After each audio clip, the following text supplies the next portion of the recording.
At the class reunion, someone asked Willow, if you could choose again, would you pick George or Makoto? Her pretty face was slightly flushed, her eyes hazy with wine. She let out a soft sigh, a trace of melancholy passing through her expression. The old me had such a weak sense of worth, she said. I thought my background was too humble, that I would only hold Makoto back. That's why George's little displays of kindness so easily got a hold on me. Look at that. What a beautifully phrased confession. She truly is different now. I helped her grow. I gave her the safety net. I lifted her career up. And now that she's succeeded, she thinks her success comes entirely from her own effort. And what I gave her was nothing more than small favors. She believes she deserves something better. As for me, she doesn't understand. She said, I already married you. What more do you want? Chapter 1. Today is my birthday. I actually never planned to spend it with her, but she prepared a whole dinner and asked me what birthday wish I had. I pressed my fingertips against my eyebrows impatiently, blew out the candles perfunctorily, but still put my hands together devoutly and said, in a serious tone, I hope we can get divorced as soon as possible. One sentence froze Willow on the spot. The smile on her face, which wasn't bright to begin with, slowly faded. As expected, Willow threw another tantrum at me. She frowned and said, why are you still angry? I already came back. What else do you want from me? If you talk about divorce again, I'll take it seriously. I just felt exhausted. All these years, I've gotten used to it. When she gets mad, I have to coax her like crazy. But when I'm the one who gets angry, if I don't step down fast enough, I still end up being the one who has to soothe her. I looked at Willow. Her face was full of grievance. And yes, she did take a long flight back from Northern Europe just to see me. She spent the whole afternoon baking a cake for me and even cooked a full table of dishes by herself. She worked hard until now just to celebrate my birthday. And I didn't even bother to pick up a pair of chopsticks. Yes, that does make me look ungrateful. If this were in the past, and my wife did all this for my birthday, I would have been moved to death. If only she hadn't just spent a week traveling around Northern Europe with Makoto. I kept my eyes on hers and said expressionlessly, divorce, divorce. I said divorce. Is that clear enough? If not, I can keep saying it. I'm begging you to take it seriously. Willow's expression turned completely cold. Her jaw tightened. Her lips turned pale from pressing them too hard. She stood up, and the chair scraped loudly backward. She said, George, do you think this is funny? I could have just not told you about this in the first place. She took several deep breaths, trying to calm herself down. Then she said, are you done or not? I rushed back just to celebrate your birthday with you. Forget it. Think whatever you want. I'm going to shower. You should cool off on your own. With that, she went upstairs without looking back. I glanced at the cake on the table and the still steaming dishes, genuinely confused. Why does she think that just because she came to celebrate my birthday and cooked a meal, I should be grateful like it's some huge favor? But when it's her birthday, no matter how much effort I put in or how many gifts I give her, if one thing isn't to her liking, she can flip her attitude instantly. Today, the guys had prepared great food, fine wine, and young beautiful models for me. I could have had a perfect birthday with them, but Willow's sudden appearance ruined it all. She was gentle and delicate, clinging to my arm as she said, hubby, I've come to take you home. Then she pulled me away. I didn't expose her act. In fact, I even kept a smile on my face and politely said goodbye to the guys. Not because I'm especially tolerant, but because I've been acting like a decent man for so long that I instinctively want to behave decently. Chapter 2. Willow was taking a shower upstairs. I leaned back on the sofa, smoking. The phone rang when I lit my second cigarette. It was Makoto calling. The ringtone lasted for half a minute. I just watched quietly and didn't answer. I pressed the cigarette out in the ashtray and poured myself a glass of alcohol. The phone rang again. Still Makoto. I tapped to answer and put it on speaker. Makoto's impatient voice came through. Where's Willow? Tell your wife to pick up the phone. I didn't respond and emptied my glass in one go. He said, George, say something. I know you're listening. Tell your wife to pick up. I need to talk to her. And then, stop wasting time. If her phone weren't turned off, do you think I'd be calling you? His voice was full of barely contained anger. I replied calmly, she's in the shower. Then I asked, what is it? Makoto fell silent. A few seconds later, he burst out cursing. Just how fucking repressed are you? You're racing against the clock like this. Is the only thing in your brain sex? Absolute loser. His words actually made me laugh. I said, I sleep with my own wife. It's legal. No cop can do anything about it. What exactly is your problem? I added with a laugh. Or are you upset because you want her to stay pure for you? He snapped, bullshit. Then he said, maybe Willow is a precious goddess in your eyes, but to me, she's nothing. Truly worthy of a fallen aristocrat, deep in debt but still speaking with that kind of confidence. I didn't bother arguing with him. I said, cut the crap. What do you want? If you don't say it, I'm hanging up. The code, Makoto Ito yelled. He said, what's your home password? The one for the place in North City, the weird string of numbers. Who can remember that? Chapter 3. The password for the house in North City was set by Willow, 486. It was also the lock screen password for her phone. All these years, it had never changed. I once asked Willow what those 3 numbers meant. Willow avoided my eyes and said, "It doesn't mean anything. I just said it randomly." For a long time, I actually believed her. One day, on a whim, I typed those 3 numbers into my phone using the old T9 input method. The letters that appeared made me freeze. It spelled Ito. I hung up the phone without a word and tossed it aside. Just as I poured myself another glass of alcohol, Willow walked out wrapped in a towel. She was still drying her hair when I handed her a document. She looked at it suspiciously. "What is this?" I said. "Divorce agreement. Sign it." Willow stared at me coldly and tried to walk past me toward the wine cabinet. I lifted my hand and flipped the entire table of dishes over. The clattering noise was especially harsh in the middle of the night. Willow's face flushed red as she shouted sharply, "What do you want from me? Just because I went traveling with Makoto, you want a divorce?" I let out a cold laugh. I said, "Who do you think you are? Don't overestimate yourself. This divorce agreement, you either sit down and sign it calmly right now, or I'll ruin you completely, and then you'll sign it." Willow bit her lip and threw the towel onto the floor in anger. She said, "Unbelievable." She turned to go upstairs again, but I opened my mouth. "Makoto called just now. He said he couldn't reach you. He doesn't know the house password and can't get inside." Willow immediately stopped in her tracks. She frowned. "Why didn't you say so earlier? Did you tell him the password?" I replied. "Why would I tell him?" I said it coldly. Willow's frown deepened. She said, "Makoto only came to ask us for help. Why are you acting like this?" After saying that, she hurried upstairs to change clothes, but I rushed up faster than she expected and kicked her to the ground. The moment she fell, I pinned her down, twisting her arms behind her back. Willow struggled and snapped. "George, what are you doing?" I bent down close to her and slapped the divorce papers onto her face. I said, "Sign the divorce agreement. Otherwise, forget about leaving the house. Let your beloved Makoto wander the streets for all I care." This time, Willow was silent for a long while. Finally, she said, "You know what I hate most about you? It's that violence is the only thing you ever know." I had nothing to say. Chapter 4. What she said made it sound like I was some domestic abuser, but she wasn't entirely wrong. My relationship with Willow is complicated. During the poorest years of my life, we lived one upstairs and one downstairs, yet we didn't say a single word to each other. My father was weak-willed. After being tricked by a woman and losing everything, he jumped off a building. My grandfather, devastated, taught me to be a real man. Since I was little, he made me learn boxing from the uncle downstairs. That uncle was a boxing coach, muscles everywhere, but he had a sickly daughter. Someone he protected like a fragile princess nestled in his palms. That daughter was Willow, and that man was her father. When we were kids, I played with Willow, protected her, said she was mine, someone under my wing, and I kept her under that wing for 10 years, until my grandfather passed away, and her father died. We became 2 kids with nobody to rely on. We should have held onto each other tightly, warmed each other, but strangely, and without any specific reason, she started distancing herself from me. I wasn't stupid. I felt the unwelcome coldness, so I stopped trying to stick my warm face to her cold back. She had good grades, a pretty face, but she was aloof and weak-bodied, unable to fit in with anyone. In middle school, jealousy took root, and some girls began bullying her. I overheard a girl telling several delinquent guys from outside school, "That bitch is so annoying. Why don't we just break one of her fingers?"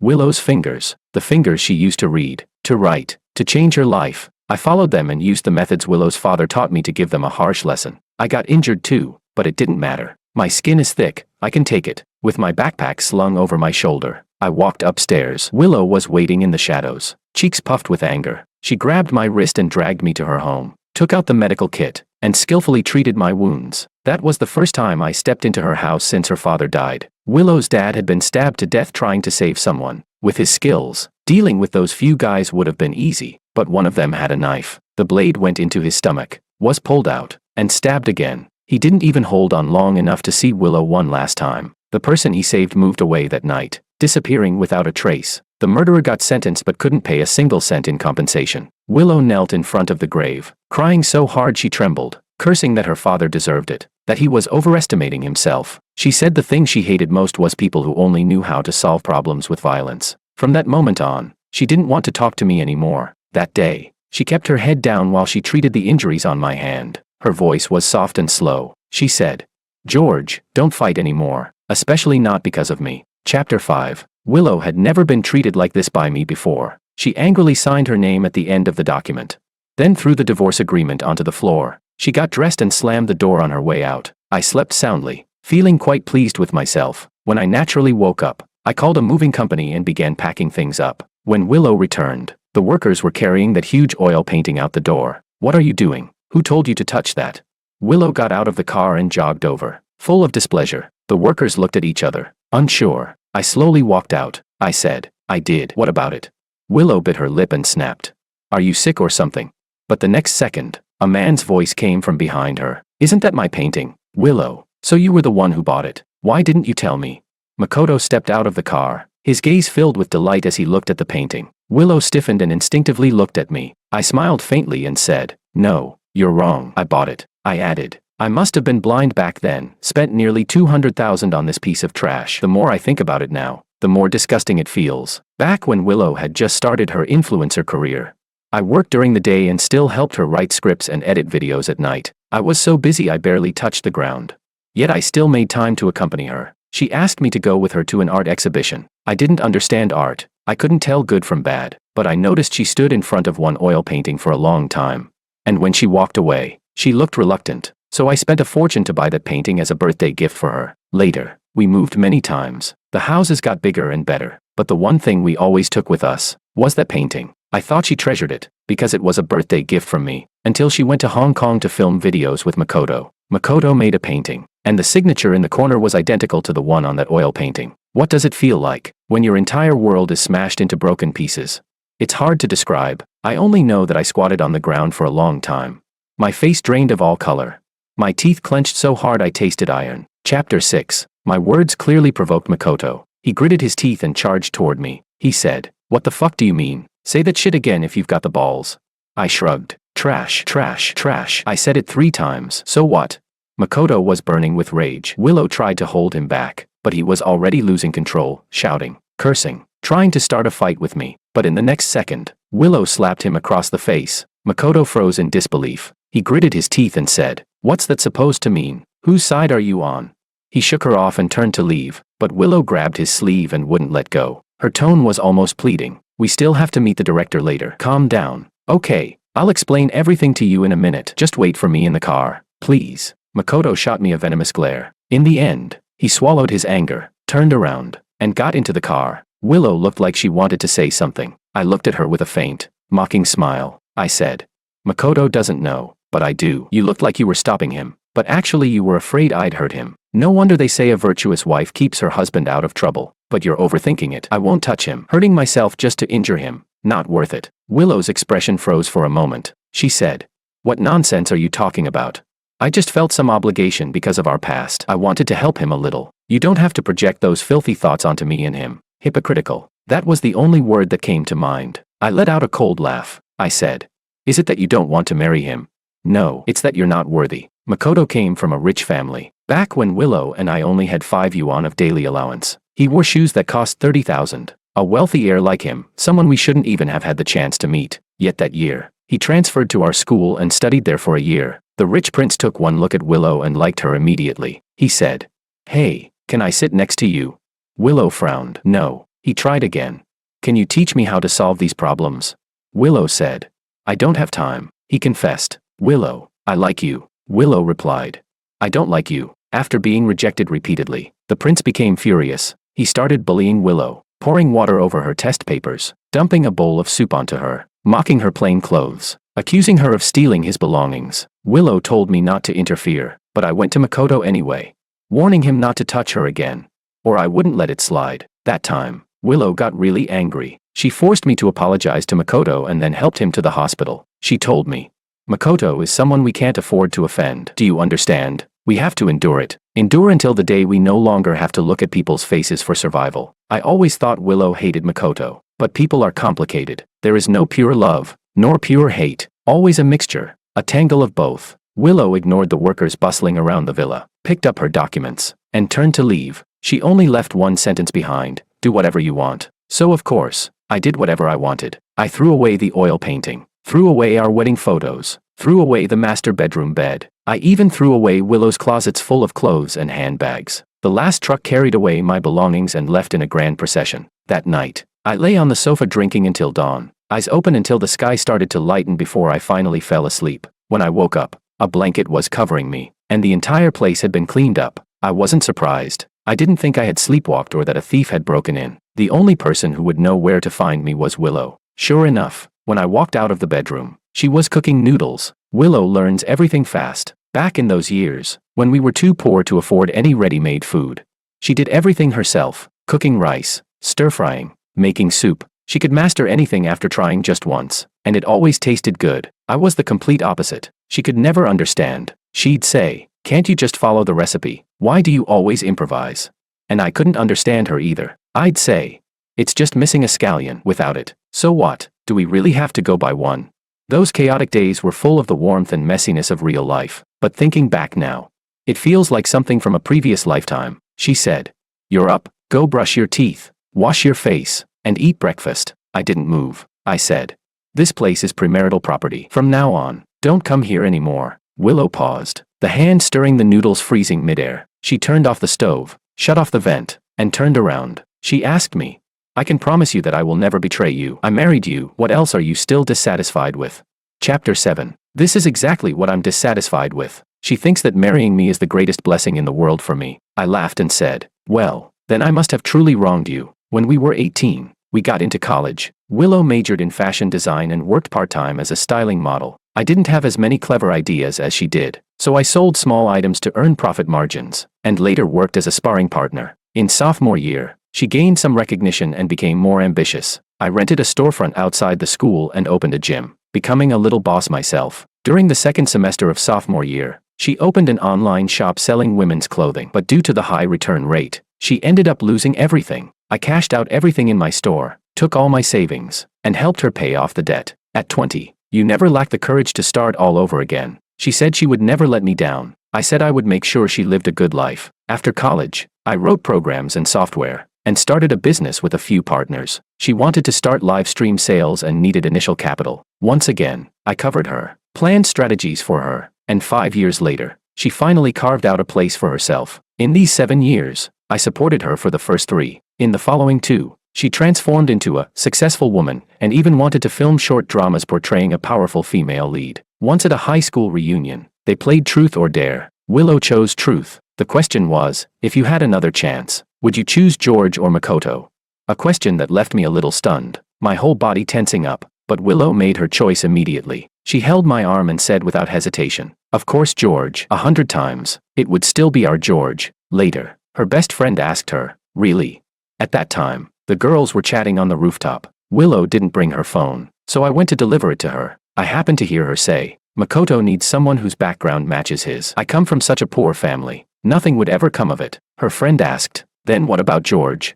She said, "Well, even though he's a good man, how should I put it? Back then, I had such low self-worth that George's little favors could easily keep me in line." It was a very strange feeling. Even now, when I think about it, I don't feel like the person standing there listening was really me. It was more like I was an audience member watching a scene of someone eavesdropping on stage. Not hurt, not embarrassed, completely numb, without any emotion. I didn't question Willow, nor did I bring it up. I simply lived normally for 3 months. So normal that when I tried to recall it later, I couldn't even remember what I was doing or thinking during those 3 months. I didn't understand why. At first, I didn't understand at all. It was only much later that I learned a term, dissociation. When people face extreme, unbearable pain, the mind activates a self-protection mechanism. Like a switch, it temporarily cuts off the connection between the person and the source of pain, preventing the psyche from collapsing entirely. That must have been what happened to me. Grandpa said, "Live like wild grass. Even if the blow is fatal, as long as there's a breath left, you can rise again from the ashes." I began rebuilding myself. First the body, then my abilities, and finally my mindset. I worked out, practiced boxing, and entered competitions. I poured myself into work again and expanded my career once more. The old me had little ambition. Once my startup succeeded, I grew comfortable. I even began planning for retirement early. But now I was getting busier, and the emptiness and confusion disappeared completely. It's true, once you have money, you avoid countless detours and earn even more money. In less than 2 years, the revenue from my new business grew more than 5-fold. And when someone charges forward relentlessly, their thinking spreads like wild vines, quickly forming a complete structure of its own. It was around that time that I began severing, one by one, all the strings Willow still had attached to me. Chapter 8. I said, "Willow, I just want to live a few peaceful days. We're probably the kind of people who can share hardship but can't share prosperity. Whatever you and Makoto want to do, go ahead, just don't involve me. I'm serious about the divorce. See you at the Civil Affairs Bureau tomorrow. And now, get out of my house. With every word I said, Willow's anger flared higher. She screamed hysterically. I've said it 1,000 times, there's nothing going on between me and Makoto. What do you need before you finally believe me? Emotions are contagious. Originally, I was still fairly calm, but her yelling set me off too. Thinking about her filming those short dramas with Makoto, I said, do you really think the only reason I've tolerated you two for this long is because I have a good temper? Think about it, poor Makoto must have it hard. He can't play a domineering CEO in real life, so he has to act it out every single moment just to get a taste of it. But for the former rich young master, the one who used to live in luxury, bowing and scraping to others must feel pretty awful, I said. But what if this hard-earned opportunity of his gets ruined by me? What if I publicly said you two were having an affair? I didn't. Willow wanted to say something, but I cut her off. No need to explain so much to me. If I don't see you at the Civil Affairs Bureau tomorrow, save all your explanations for the public instead. Willow left 2 hours ago. Makoto called me 2 hours after that. Very blunt, he gave me an address and said, let's meet and talk. I stared at the call record that lasted less than 5 seconds, stayed silent for a long time, then blocked and deleted his number. But Makoto has always been arrogant. He went straight to my company, barged into my office, and ordered, tell George to come see me. I was warming up when my coach called. He asked how he should handle it. I told him not to worry about it and then called Willow. She didn't pick up. I curled my lips and called Willow's assistant instead. President Wong, what can I do for you? She asked. I said, tell Willow to tell Makoto to behave himself. If he keeps causing trouble, I'll leak everything to the media. Not long after, Makoto stormed out. Before leaving, he even smashed one of my coffee mugs. I could already guess what he wanted to say to me anyway. Probably the same old insults, calling me a loser, saying he never cared for Willow, saying someone with a dirty heart sees everything as dirty. He said it so many times that even he believes it now. Chapter 9. I arrived at the Civil Affairs Bureau at exactly 8 o'clock. I waited for half an hour, but there was no sign of Willow. I called her. Before I could speak, her displeased voice came through. She said, I'm on the way. Wait a bit. So I waited another hour. Just when I was about to explode, Willow finally arrived. But 2 people stepped out of the car. I watched as Makoto got out with an impatient expression while opening the car door for Willow. He scolded her. I don't even know why you're rushing. You twisted your ankle. Does it hurt? Let me see. He leaned toward her. Willow pushed him away, stepping back, and turned her head to glance at me. Maybe my expression looked too terrible. Willow pressed her lips tightly. She said, all right, it doesn't hurt anymore. Didn't you say you had something to tell George?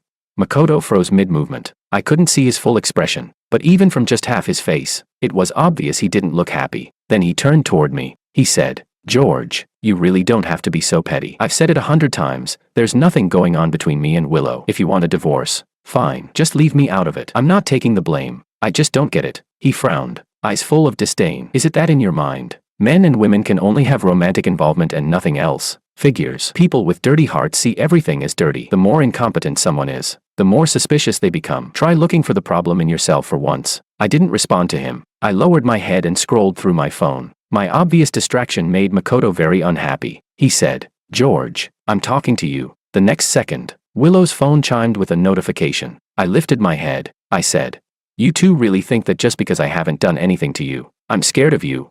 No, I just don't feel like wasting time on either of you. Now, I pointed at Makoto. I said, you, get back in the car. Then I pointed at Willow. I said, you, come inside with me and get the divorce. You, Makoto was furious and looked like he was about to make a move, but Willow grabbed him again. Her face had never looked this bad. She clutched her phone so tightly her fingertips had gone pale. And the reason was simple. I had just sent her a photo and a video. In the photo, Willow was wrapped in a towel, and Makoto was carrying her in his arms. The video was even more interesting. In a hotel room, Willow, back to the camera, took off her dirty jacket. Makoto's tie was loose, and he pulled the curtains shut. She bit her lip. This video, how did you get it? Willow asked, her voice trembling. Did you hire someone to film it? I shook my head calmly. No, I said. But the person who filmed it came to me first. He asked for $4 million. I didn't want to pay, so I gave him your contact info instead. Makoto panicked. We didn't. I ignored him and kept my eyes on Willow. I said, whether you did or didn't doesn't matter. You wouldn't have paid that $4 million if there was nothing. Maybe they really didn't sleep together. Who knows? But it doesn't matter. There's no way to prove innocence with something like this, and a scandal is far more damaging than $4 million. I said, I didn't expose it because you're my wife. A shake in the stock price would cost me money. But Willow, don't push me. After that, I walked toward the elevator. The elevator went from the 3rd floor down to B1. When the doors opened, Willow had already followed. She didn't say another word, silent the whole way. We took a number and waited. The staff asked, "Are you certain you want a divorce?" I said, "Yes." Willow's voice followed. "Yes. 24 years of ties, 5 years of marriage, and a child who came and went almost instantly. All of it finally came to an end." Walking out of the Civil Affairs Bureau, I looked up at the sky. At that moment, my eyes stung a little, a sudden surge of emotion. I didn't even know what it was for. Very suddenly, I got into my car, drove around aimlessly, got on the highway, and sped all the way back to the city where Willow and I used to live. I went to the cemetery to visit my grandparents' graves, then sat for a while in front of Willow's father's tomb. That tall man once told me, "George, I'm grateful you can protect Willow, but first, you must protect yourself." Since I was young, I never understood my grandfather, why he forced me to live according to his expectations, why he disciplined me so strictly, made me train nonstop, and never allowed me to complain or say I was tired. Even when I got hurt, crying wasn't allowed. He mocked me. "Useless, why are you crying like a woman?"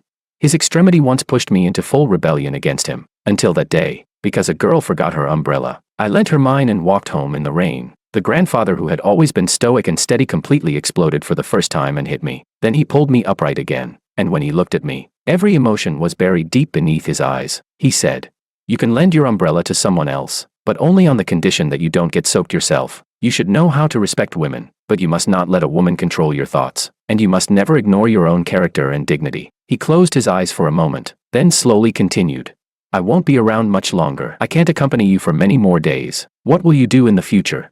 Don't follow your father's path. Don't ruin your own life." His son. He had never wished for his son to become someone extraordinary. He only wanted him to live well, to live as a man with dignity. But in the end, he never even got to see him again. His biological son, weak-willed, without opinions of his own. For a woman, he gave everything, the bride price, the car, the house. She took whatever she wanted, and when he was drained dry, she kicked him aside. Eventually, he walked to the rooftop and ended his life. My grandfather only wanted his son's son to live as a man with dignity, I think. I didn't disappoint him, but I did disturb his peace for a long time, always coming to him with worries. But now it's different. For the first time, I feel, truly, unbelievably good. Chapter 10. Willow and I spent some time working through the division of our assets. Everything that needed to be transferred was transferred, and everything that needed to be reassigned was reassigned. When the divorce agreement was first drafted, the lawyer had already told me, "If you want speed, you can be a bit lenient with the assets. If you want to maximize your interests, it'll take time." I thought about it for a long time before finally choosing a division that was relatively fair. When Willow signed the papers back then, she didn't read them carefully. When she later went back to read the document, she stayed silent for a long time. She pressed her lips together and said, "No wonder you're such a cold-blooded, ruthless businessman." I laughed. "I didn't shortchange you," she said. "That's not what I meant." My work got busier and busier. My contact with Willow became less and less. Makoto had joined a production crew, but he was incredibly difficult to work with. Every day he bossed everyone around. If you didn't know better, you'd think he was the investor. David told me this during a dinner gathering. He was our classmate, and also one of the funders of that drama. David sighed helplessly. This Makoto, didn't he used to bully Willow all the time back in the day? How did those two end up together? I took a sip of my drink and smiled as I said, "What you can't have always seems enticing, and what you can't get always seems better. Love, it's a destructive thing." And somehow, I had become the one she couldn't have. That day, Willow suddenly called me. She said, "Honey, my stomach hurts so much. Can you come keep me company?" I had been dozing in the back seat of the car. Her call woke me, and irritation surged. I snapped, "If you're sick, go see a doctor. What are you calling me for?" The next second, the car braked sharply. The female secretary beside me lurched forward with a small gasp. Willow paused for a few seconds and asked, "Where are you? What are you doing?"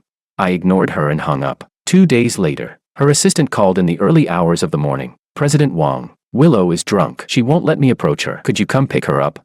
I stared at the ceiling for a long time, then replied with just a few words, "Can't pick her up." That afternoon, Willow called again. Her voice sounded weak. She said, "The doctor asked if I have any medication allergies."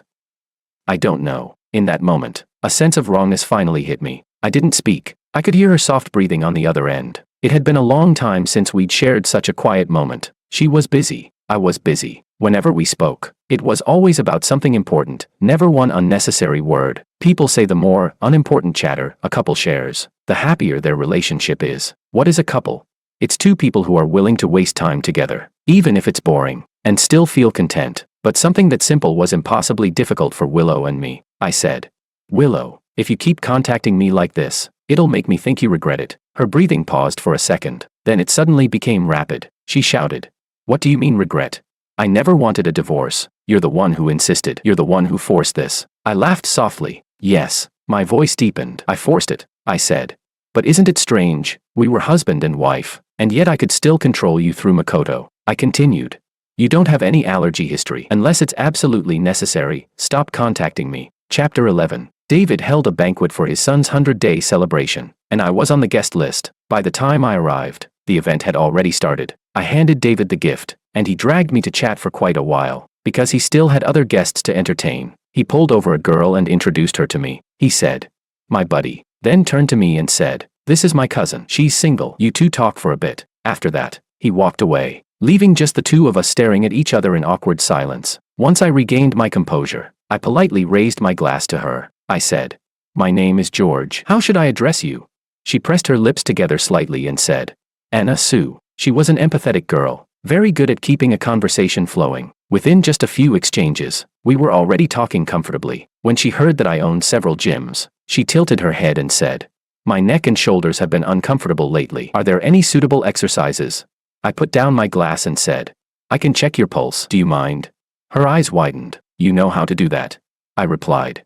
Just a little. Many clients need physical conditioning alongside their workouts, so I had hired a traditional Chinese medicine doctor to consult at the gym. I studied under him for a while. Traditional Chinese medicine emphasizes observation, listening/smelling, inquiry, and pulse taking. For me, the first 3 steps were enough. The last step, taking the pulse, was mostly for show. I couldn't detect major issues, but superficial symptoms. Yes, just like with Anna. Her pulse was tight and tense, with the left guan pulse tight but weak, no strength when pressed. Switch sides. On the right guan pulse, it was deep and thin. I said, You've been staying up pretty late recently, Miss Anna. Liver qi stagnation. Nothing serious, but right now, headache. Anna's eyes widened, clear surprise. Exactly, she said, giving me a thumbs up. She added, President Wang, impressive. I do have a bit of a migraine, but it's not serious. I looked around, then said, Let's find a quieter place. I can massage it for you. It won't solve the problem, but it'll relieve it. She said, Okay. We were about to walk toward the lounge when suddenly someone grabbed me. I turned around. It was Willow. She was frowning, her expression hostile as she stared at Anna. I asked, Do you need something? She said, Yes. Anna looked at me and asked, Should I give you two some space? I smiled lightly and said, One moment, but Willow had already pulled me aside. I said impatiently, What is it? She asked, Who is that woman? She wasn't answering the question I asked, and that told me she was here to pick a fight. When I turned to leave, she grabbed my sleeve again. I looked at her, my expression dark. I said, Willow, you can't have this and also have that. You can't expect everything in the world to belong to you. In that instant, I saw confusion and helplessness flicker in her eyes. Chapter 12. That night, Anna caught a ride with me, and I drove her home. I knew Willow's car had been following behind us the whole time. Anna asked if I wanted to go upstairs for a bit. I declined, but we still exchanged contact information. I didn't go straight home. I pulled over by the roadside and parked. Before long, Willow slowly walked toward me. She said, George, let's talk. I didn't know what there was left for us to talk about, or whether there was anything worth talking about at all. She opened her mouth, just about to say something when Makoto suddenly rushed out from somewhere. He grabbed Willow and demanded, Why aren't you answering my calls? Willow looked confused. What are you doing here? Makoto said, I should be asking you, why are you with him? Willow said, Were you following me? Makoto snapped. So what if I was following you? If you weren't doing anything shady, what would you be afraid of? Willow, you're the one who insisted on being some kind of saint, talking about saving me, begging me to act with you, and in the end, all it did was make me bow and scrape to everyone every single day. Is that the salvation you were talking about? Now I'm in trouble. Where are you? Shut up. The veins at Willow's temples pulsed. Every word Makoto said made her hands, hanging at her sides, clench tighter and tighter. Every word of his suffocated her. Then she heard the sound of a car door closing behind her. She turned around abruptly. I looked into the rearview mirror without expression, started the engine, and drove away. Chapter 13. Makoto had gotten himself into trouble, because he always acted superior and constantly bossed the production crew around. The director finally had enough and decided to replace him. Makoto flew into a rage and fought with the director on the spot. Looking at the clear images in the photos, I said over the phone, "Send them out. Leave it as a cliffhanger. Let everyone guess his identity first." I had long known that divorce wasn't easy, so I needed to land a strike that hit right at the center. Makoto appeared at the perfect timing. Once I had leverage over him, I had leverage over Willow. Soon, the news headline, "Low-tier actor causing chaos on set," shot into the trending list. Among the discussions, 2 guesses dominated. First, that this small-time actor was fearless and unafraid of authority. Second, that he must have a powerful background. Before long, crew members from the same production came out accusing this actor. No acting skills, couldn't take criticism, arrogant, tyrannical, and once even threw a boxed meal at a staff member. I quietly waited for Willow's reaction, but 24 hours passed, and she said nothing. So, amid everyone's speculation, the second wave of clues was released. Inside a car, a woman eating cherries, a man extending his hand, catching the pit she spat out. Very quickly, the woman's identity was uncovered. Willow. Her profile followed shortly after, including the fact that she was married, and that I was her husband. This time, her response came quickly. "Just friends." I refuse malicious speculation and reserve the right to pursue legal action. At the same time, I released my statement, "Already divorced." Instantly, speculation exploded everywhere. That was when Willow called. She asked, "Why?"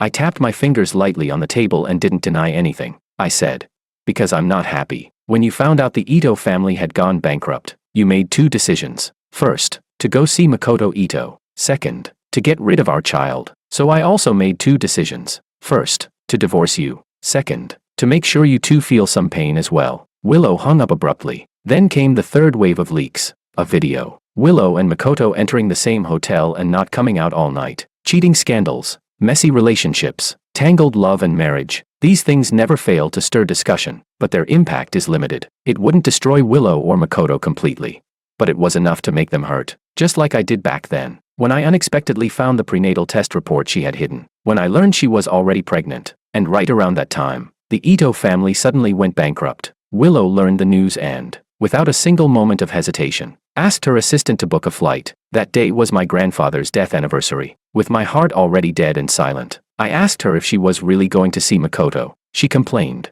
"Am I supposed to just stand by and watch someone die?" Watch someone die? Who died? No one. No. She had simply decided to let our child die. Chapter 14. A single scandal turned Willow into a street rat everyone wanted to beat. Banned across the entire internet. Her online shop shut down. Her career collapsed. And it also left Makoto with no way out. Makoto confronted me, shouting, "George, you're pushing us to a dead end. You've gone too far. What gives you the right to do this to me? What makes you better than me? You only got a little more luck than I did." But George, in Willow's heart, the person she loves has always been me. You'll never compare to me. Looking at his face twisted with rage, I asked mockingly, "Did Willow refuse to let you touch her?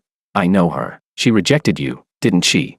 My words hit Makoto right in his sore spot. He swung his fist at me. I didn't dodge. I lifted my foot and kicked him in the knee just as he closed in. Makoto let out a scream and collapsed to the ground, his face pale, his eyes unfocused for a moment. He gritted his teeth and said, "You dare hit me?" I said, "When did I hit you? Weren't you the one kneeling down to admit your mistake?" He cursed. "George, damn it, ah." I picked up a chair beside me. As he roared, I raised it.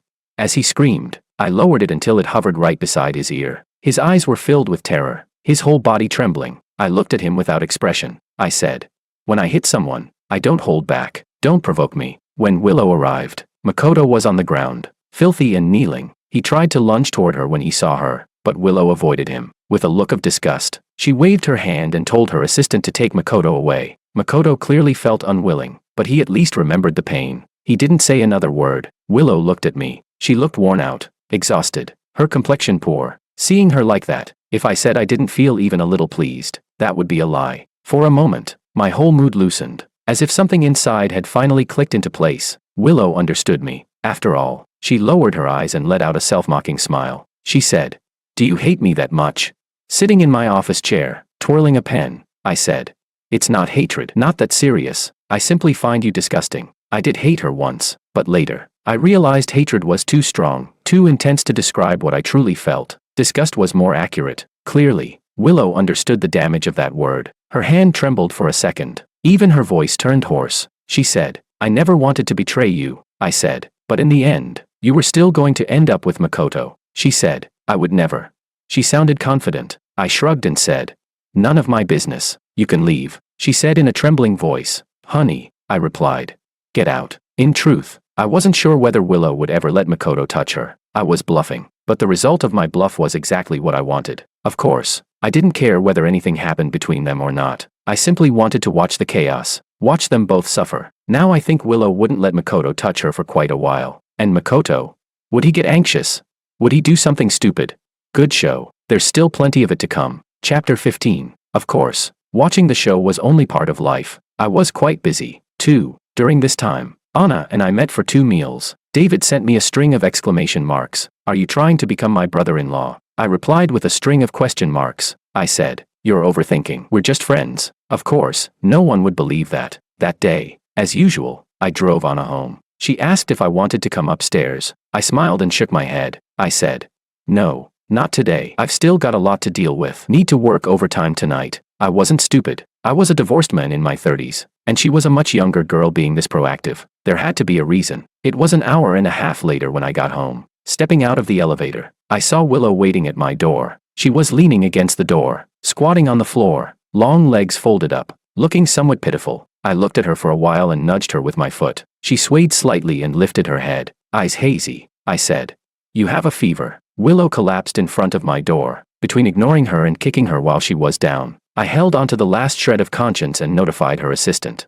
I dragged her aside and went into my apartment. About 40 minutes later, I heard noise. Someone must have come to take her away. I shrugged. Whatever. A fever isn't going to kill anyone. But this incident seemed to hit Willow especially hard. Wearing a hospital gown, she rushed in front of me again. Her eyes were red, streaked with blood. She said, you wouldn't treat me like this. George wouldn't treat me like this. He would never ignore me. That line was subtle. She said George. She said he, as if she weren't talking about me at all. But honestly, I often felt the same. The George who silently protected Willow. The George who cleared obstacles for her so she could study in peace. Whenever I thought of him now, I felt like he was an idiot. And the George who suffered so painfully because of Willow. How could I have been so weak, so stupid, so embarrassing?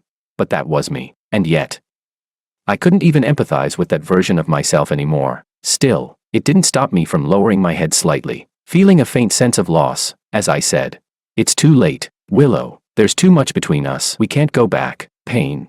Willow was in pain. The pain in her eyes, the heavy breaths, the way her waist almost bent from how much it hurt. She said, I won't contact Makoto anymore. I won't see him again. It sounded like a promise she was making to me, but she broke it, because the very next day, Makoto slept with her. He sent the photos to my phone. Makoto bragged triumphantly.